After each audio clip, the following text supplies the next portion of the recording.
नमस्कार मंडळी. तर आजही आमच्या अण्णांनी शेतातून अळंबी आणली आहे. तर ही अळंबी जुलै ते सप्टेंबरच्या महिन्यात उठते, म्हणजे आषाढी एकादशीनंतर ही अळंबी उठली जाते. तर आमच्या अण्णांचा अनुभव सांगा, म्हणजे ते कसे ओळखतात की ही अळंबी विषारी आहे की बिनविषारी आहे. तर चला पाहूया. उगावत्यात अशी झाली की ही घ्यायची अळंबी. हां ही जमिनीतनं उगवून येतात. हां.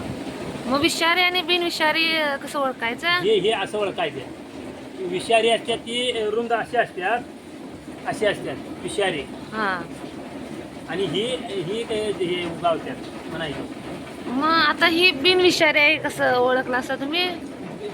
ह्याच्यात असं तू उगवते ती झाडं बिडाच्या अडचणी.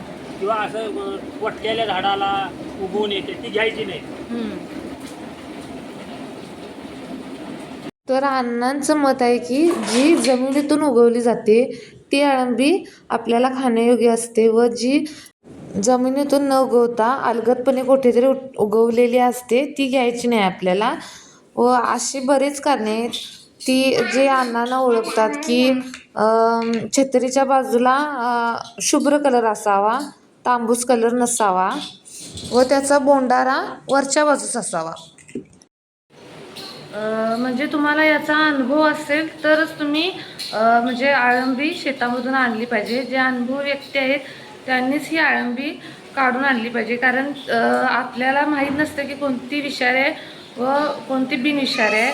त्याचा इफेक्ट आपल्या शरीरावर होऊ शकतो. त्यामुळे जे म्हणजे जाणते व्यक्ती आहेत त्यांच्याकडूनच अळंबी आपण काढून आणली पाहिजे, एवढंच मला म्हणायचं होतं.